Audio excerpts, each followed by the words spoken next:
कुछ दिनों पहले मुझे एक ईमेल आया जहां एक सज्जन ने मुझसे ये पूछा कि उन्होंने कुछ रियल एस्टेट की इन्वेस्टमेंट को इन कैश किया हुआ है, उनके पास कुछ लिक्विडिटी अवेलेबल है और वो 10 सालों के लिए IRCTC के कंपनी के शेयर्स परचेज करना चाहते हैं, इन्वेस्ट करना चाहते हैं।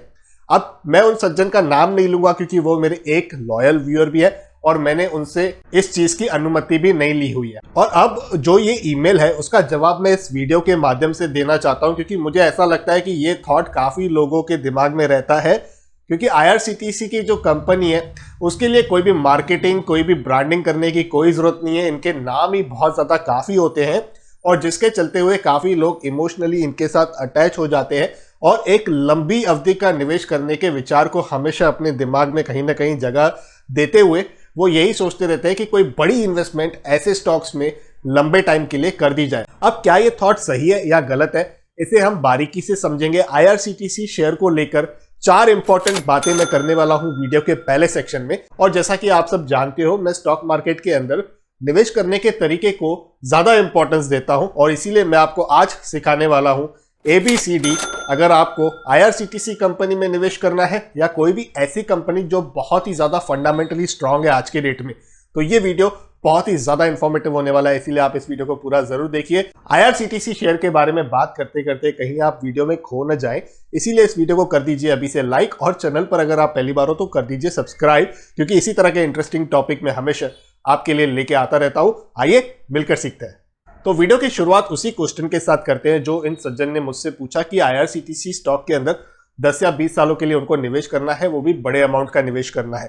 अब देखिए, मैं कभी भी इस तरीके के पक्ष में नहीं रहता हूं कि आप 10-20 साल का निवेश बस आंख बंद करके किसी भी स्टॉक में कर दीजिए।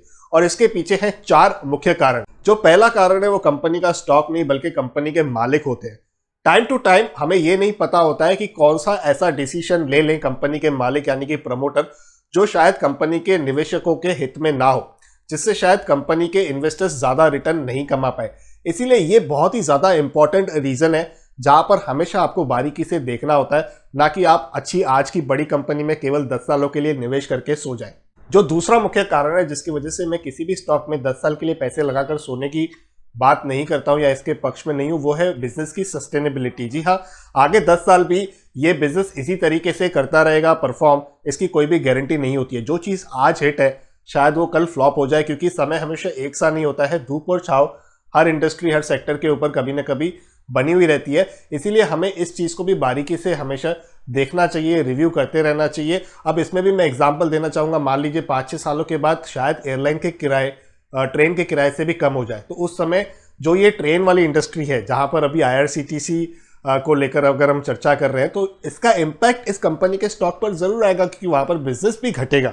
तो इसीलिए ये बहुत ही ज्यादा इंपॉर्टेंट चीजें होती है जो आपको ध्यान देनी चाहिए, ना कि सिर्फ इस अपने थॉट को प्रायोरिटी देनी चाहिए कि मैं सिर्फ 10 सालों के लिए इस कंपनी में पैसे लगाकर निवेश कर भूल जाऊंगा। तीसरा जो मुख्य कारण है वो है भाव भगवान होता है, ऐसा सारे बड़े निवेशक कहते हैं और इसी चीज पर हमें बहुत ही ज्यादा बारीकी से ध्यान देना पड़ सकता है किसी भी अपने लंबे अवधि के निवेश के लिए।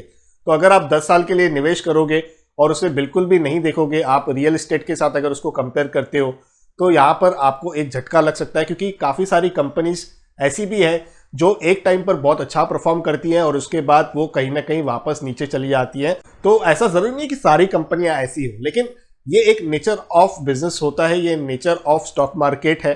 यानी कि मार्केट के अंदर जो कामकाज होता है वो इसी तरीके का होता है, what goes up has to come down. तो ये सीसॉ वाली जो थ्योरी है वो चलती रहती है।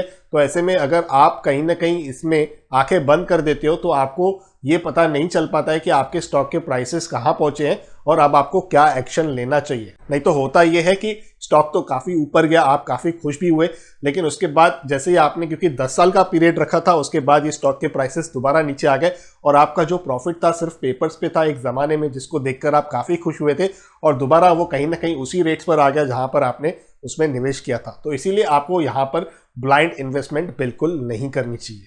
आखिरी जो पॉइंट है वो IRCTC को लेकर खास है, क्योंकि यहाँ पर ज्यादातर निवेशक IRCTC को इतना इमोशनली पसंद करते हैं क्योंकि वो ये सोचते हैं कि ये एक बहुत ही मोनोपोली वाला बिजनेस है। जी हाँ, आज की डेट में है, लेकिन क्या अगले 10 साल तक भी ऐसा रहेगा? मतलब आप ये समझते हो कि गवर्नमेंट किसी और प्लेयर को इसमें कभी भी एंट्री नहीं देगी? देखिए, ये कहना बहुत ज्यादा मुश्किल है, शायद ना भी दे, लेकिन अगर दे दे, अगर गवर्नमेंट को भी ज़्यादा फीस कलेक्ट करनी हो, इस चीज़ को और ज़्यादा प्लेयर्स के लिए ओपन कर दे, यानी कि कंपटीशन को और ज़्यादा इनवाइट कर दे गवर्नमेंट, तो उस केस में ये मोनोपोली कहीं ना कहीं तो कम हो जाएगी। इस कारण की वजह से भी आपको कभी भी 10 साल के लिए किसी भी स्टॉक में पैसा लगाकर सोना बिल्कुल नहीं चाहिए। तो क्या IRCTC या IRCTC जैसी कंपनीज में निवेश करना चाहिए? आप कहोगे सर आपने इतने ज़्यादा हमें डिसएडवांटेजेस बता दिए, अब तो हमें 10 साल के लिए तो क्या 1 साल के लिए भी किसी स्टॉक में निवेश नहीं करना है? ऐसा नहीं है। देखिए, हम सब जानते हैं आइसक्रीम खाने के कुछ डिसएडवांटेजेस होते हैं, लेकिन उसके बावजूद भी हम आइसक्रीम खाते हैं। और आइसक्रीम खाना गलत है ये मैं बिल्कुल नहीं कह रहा हूं, क्योंकि आइसक्रीम मैं खुद भी खाता हूं। यहां पर हम सिर्फ ये चीज देखते हैं कि अभी मौसम कैसा है, उस समय हमारी हेल्थ कैसी है। इन चीजों को ध्यान में रखते हुए हम आइसक्रीम जैसे डेजर्ट का स्वाद उठाते हैं। उसी तरह मोनोपोली वाले यहाँ तो बड़े फंडामेंटली स्ट्रॉन्ग कंपनीज में निवेश करने के लिए होती है ABCD। अब ये ABCD क्या है? ये एक सेट ऑफ रूल्स है। यहाँ पर मैं आपको 4 रूल्स बताऊंगा ABCD के रूप में, और वो हमेशा आपको ध्यान में रखने हैं जब भी आप कोई ऐसी बड़ी कंपनी में निवेश कर रहे हो। एक लॉन्ग टर्म निवेश को स्टार्ट करने से पहले हमेशा ये 4 सवाल ABCD आपकी क्लियर होनी चाहिए, आपके ABCD के आंसर्स आपके पास होने चाहिए। तो एक एक को समझते हैं। ए है प्राइस। जी हाँ, आपको ये देखना है कि आप सही प्राइस पर यहां पर एंट्री ले रहे हो कि नहीं ले रहे हो। बड़ी कंपनीज में हमेशा आप याद रखिए, जब भी मार्केट बढ़ती है तो ये बहुत ही तेजी से बढ़ते हैं और सबसे ज्यादा निवेशक वहीं एंट्री कर फंस भी जाते हैं। इसीलिए यहां पर थंब रूल है, बाय लो सेल हाई। बड़ी कंपनी में हमेशा आपको वेट करना है।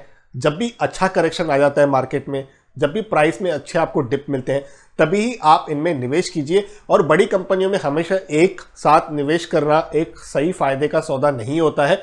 हाँ, ये बातें आप फिक्स्ड अमाउंट पे SIP के रूप में जरूर निवेश करने की अपनी स्ट्रैटेजी को रख सकते हैं, लेकिन वहां पर भी आपको ये डिसाइड करना पड़ेगा कि ये एक अपर लेवल है जहां तक मैं निवेश करता रहूंगा, और उसी के साथ ये एक डाउन लेवल भी है जहां तक मैं निवेश करता रहूंगा।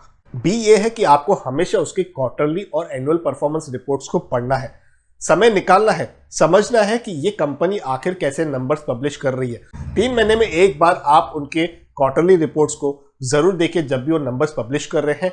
साल के जब भी वो नंबर्स पब्लिश कर रहे हैं उन्हें भी जरूर बारीकी से देखिए और समझिए कि कहां पर कंपनी ने किस तरीके का परफॉर्मेंस किया है। आज के डेट में इस डिजिटल वर्ल्ड की अगर हम बात करें तो काफी सारे वीडियोस भी आपको मिल जाते हैं, आर्टिकल्स मिल जाते हैं, जहां पर भी आपको लगे कि एक कंफर्टेबल अंडरस्टैंडिंग आपको प्राप्त हो रही है, वहां से ही आप एक सारी अच्छी इंफॉर्मेशन को कलेक्ट कीजिए और लिख के रखिए कि इस कंपनी में जिस पर मैंने 10 साल का विजन रखा हुआ है, अपनी इन्वेस्टमेंट की हुई है, उसमें इस क्वार्टर में क्या बदलाव हुआ, क्या अच्छी बातें हुई और कौन सी ऐसी बातें हुई जो इस कंपनी के लिए रिस्क क्रिएट कर सकती है, जो इस कंपनी के लिए एक थ्रेट हो सकती है। सी है प्राइस मूवमेंट। आप एक क्लोज वॉच रखिए कि उसकी प्राइस कैसे चल रही है, उस कंपनी के स्टॉक के अंदर जो प्राइस है वो किस तरीके के चल रही है।